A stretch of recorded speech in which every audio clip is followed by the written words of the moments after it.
Hello everyone, I am back and today we are building two 1960s British semis. And just like the previous 1930s semis we did, I thought let's make two quite different. I think it's always a fun idea to make two very different houses but that are obviously attached to one another. So I don't know, it's really nice when they oppose each other, I think. Just adds a little bit of something to it, you know? So this time obviously we always have to keep one, I think anyway, a bit more dated and a bit more perhaps kept how it would have been originally. Obviously changed a little bit just because naturally it would, but just more of a how it would have been. So it's much more, obviously we're making 1960s semi today, so it's sort of dated in that way. So lots of fun with carpet, which I did enjoy because I feel like I don't use carpet very much. I don't know, carpet is just not something I use. Mainly I feel like as well because I don't have any carpet in my house. I'm just so used to having wood everywhere or tile that carpet just doesn't come naturally to me. But I thought this is a fun build to use a lot of carpet in. And then the other house we're actually doing so much more obviously modern, but this time I thought it'd be fun to do a kind of as if it's been renovated by a builder. Now when I say that I mean sort of made to be kind of like a new build inside, if you know what I mean. So again, we're using carpets, very fun, but like very grey carpets and white walls, that kind of very just quite plain, if you know what I mean. So anyone can come in, move into it, they don't need to do any work to it, but I guess they could paint it if they want to change the wall colours.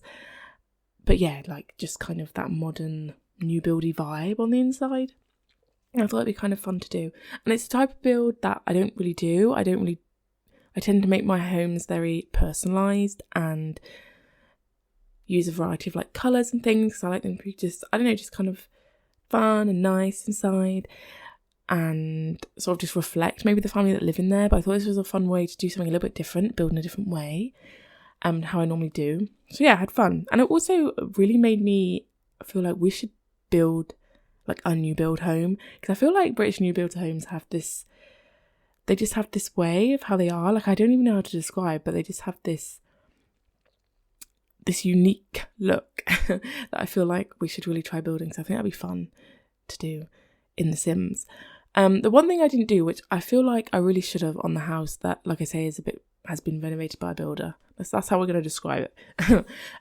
Is put like one of those like very modern front doors, and that's kind of like where I just couldn't go that far because I don't know. I know they're very popular and a lot of people like them, but I don't know. I think the ones in The Sims are just a little bit sort of clunky, and I didn't want to kind of take away from the exterior of the house, so I did just sort of end up using a sort of traditional style door, the same one actually as the house has, the sort of more dated house has, but it has a different coloured door just to, I don't know, I feel like they put in maybe a new PVC door. That's the kind of vibe I'm going with. But really it should have had one of those ultra modern doors, you know, with the like really long handles that almost go from like the top of the door all the way to the bottom.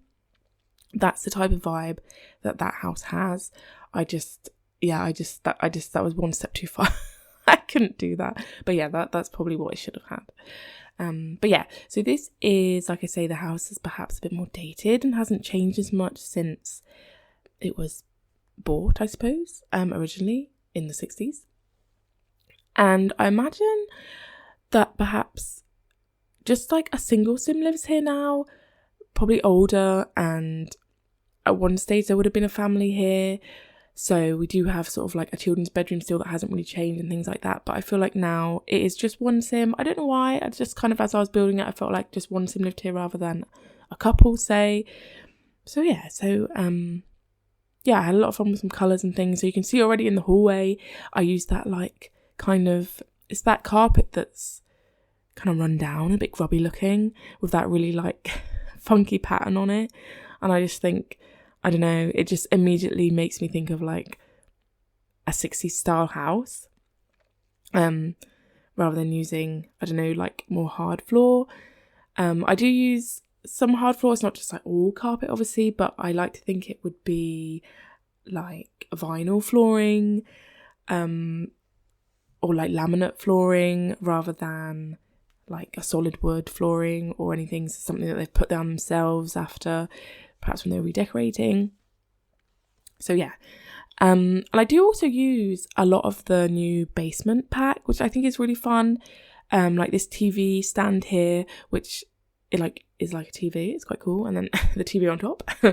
But what I actually really wanted to do in this room was have like a very 1960s style fireplace, which I don't really know how to describe, but I find like they have these, they're much lower and they're almost made of like stone.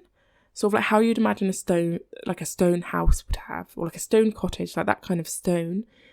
And it can go kind of like from obviously where the fireplace is in the centre of the room, and it has this bit that sort of like makes a ledge almost that goes all the way along to one side, if that makes sense. So yeah, but I mean, I find like all the fireplaces in The Sims are very similar. They're all that sort of standard fireplace style.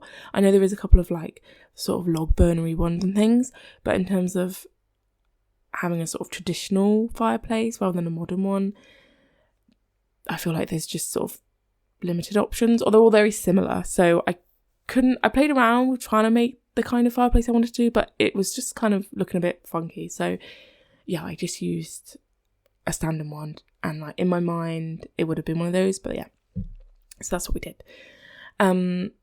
And yeah, so you can see like a bit of colour clashing going on as well, with sort of like the floor in the kitchen, say, with the wallpaper, just very dated looking. And yeah, and that's why I changed as well the colour of all the doors throughout the house, because I feel like they would be a much darker tone, much heavier rather than the white. And I really like using the glass panelling in the doors as well, because again, I just really feel like that gives me the like sort of 1960s vibes. I don't know why. Like, I don't know if it works for you guys, but I just works rather than a solid door.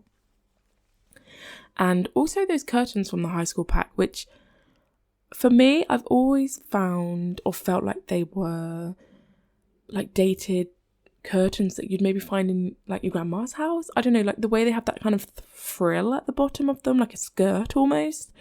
And some of the patterns are very interesting.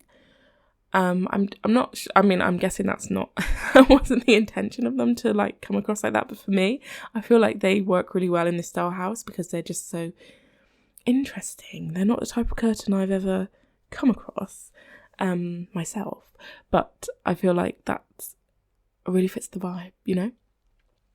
So this is the first bedroom upstairs, and like I said earlier, I felt like this would have been a children's bedroom, which hasn't really changed. Maybe they just always had the bedroom like this, even when their child grew up and went off and moved out. They just kind of kept it the same. They never really redecorated it or anything. And now they just feel like it's quite nice to just keep it as it is. So if the child ever comes to visit, it's sort of like quite sweet. It's like their little childhood bedroom. So yeah, that's where I was going with that one. And then the other two bigger bedrooms, obviously we'll have a main bedroom, and then I thought maybe a guest bedroom. So this one we're working on first is, I would consider the main bedroom, the master bedroom. And I really wanted to build, I don't know if you know what I mean, but you know those beds that have these sort of like big built-in storage around them? They go sort of like up the sides and then round over the top. I really wanted to build that because I really felt like these rooms were just sort of like, they're really asking for it, you know. I felt like this is exactly what these rooms needed. And they're just so heavy looking, and they just make the room, you know, when you have these thick, heavy curtains and like all this like heavy kind of like shelving units around your bed, it just makes everything very enclosed and very heavy. And that's just kind of what I associate with a sort of older house of this style. But yeah, I mean, in general, a 1960s house is much boxier, right? It's not as sort of ornate as perhaps the older houses. So like the Victorian and the 1930s houses have a bit more detailing. By the 50s, 60s, the houses became a bit more blocky, didn't they? So a bit more sort of like squared off. So you can see like as a semi-detached house is much smaller, much, I don't know, just like more compact, I want to say. So this is quite different. It's nice to like play with the different styles and like try and recreate some of the different like eras of like British homes. I find that quite fun to see like what items we can use to sort of recreate it, and like wallpapers. So I did enjoy this. I do enjoy trying to recreate more British builds because I think it's always nice to see in The Sims. And so whiz through that bedroom and onto the bathroom, and it's very, it's quite like, bit sort of rundown tiles on the floor, maybe even vinyl, and then just some sort of like very beige looking tiles on the wall. So quite a simple little house really.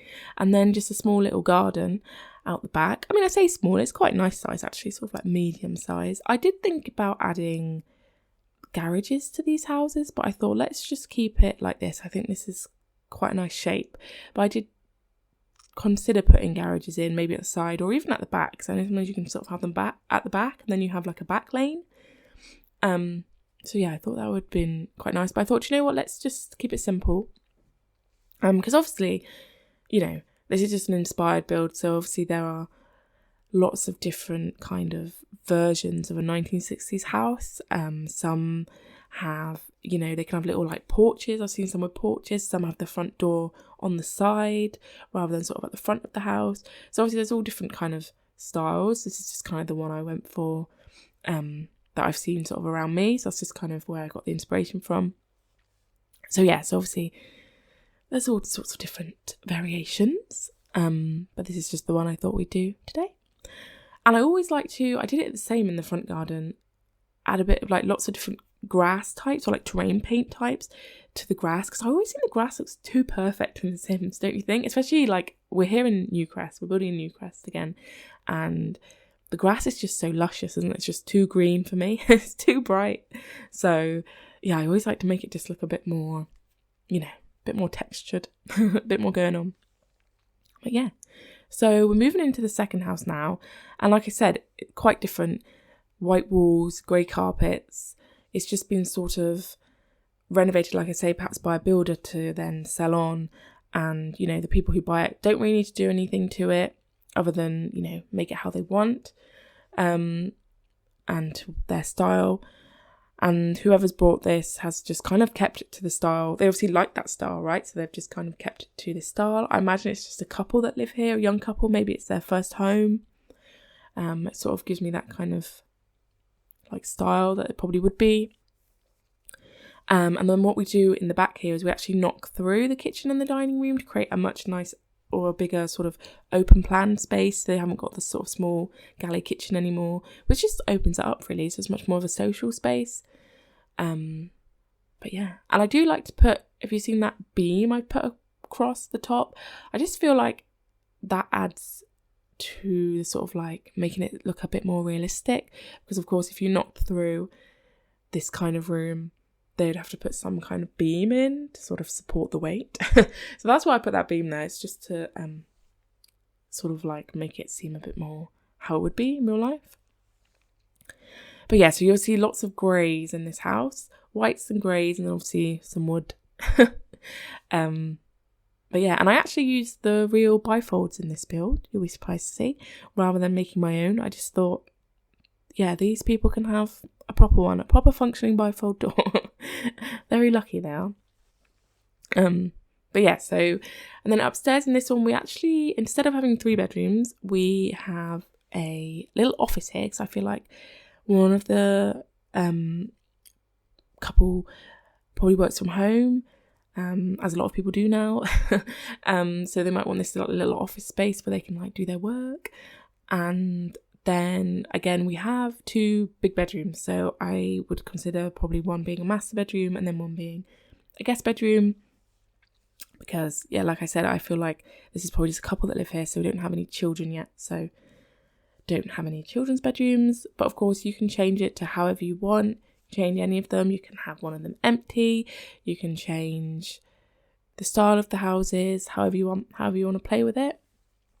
That's what's so great. You can just chop and change it.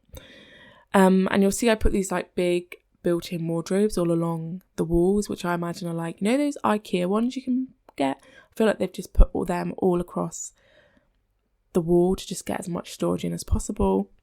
So I find like these houses, they don't have the sorts of like nooks and crannies of like alcove storage, or like, I mean, they could have understairs storage, which is always great. But yeah, I just find like they'd need more storage sort of on the walls. So the wardrobes are a good one to do that with. And I actually, in this bathroom, put spotlights as the lights, which, to be honest, I hardly ever use the spotlights as like actual lights. I use them obviously when I first go into the game to like light up a room as I'm building, but it's very rare for me to actually use them as a light, because obviously they're very normal lights to have in a lot of rooms. I think like kitchens, bathrooms, it's really common to have those kinds of lights. But I don't know, in The Sims, I like being able to see a nice hanging light in a room. So I never use like the sort of saucer lights either, which I always think are what you'd have in your kitchen or your bathroom. The sort of like bigger spotlights almost that are like, yeah, like, I don't know, I don't call them a saucer light. I don't know, I feel like they're like UFOs kind of. But I just find like when you have those lights in The Sims, there's just this massive circle like covering part of the room while you're playing. So I never end up using them. I prefer to have a hanging light because you can actually see, you're like, oh yes, that's a light. Whereas when there's just like this big sort of blob, I don't know, you don't know if it's, I mean, obviously you know it's a light, but it could just be like, I don't know, it just kind of blocks the view, I feel. So that's why I just never use them. But I do actually put spotlights because that is what there would be in this bathroom 100% in this house. So I did do it this time. But yeah, I don't do it very often. So yeah. And then their garden is very manicured. It's very perfect, because I feel like they wouldn't want the maintenance of having real grass. They've just got gravel, nice seating area, and then this like big decking area at the back where they can just have a lounge about. So yeah, I'll just finish up and leave you some screenshots and see you in the next one. Bye.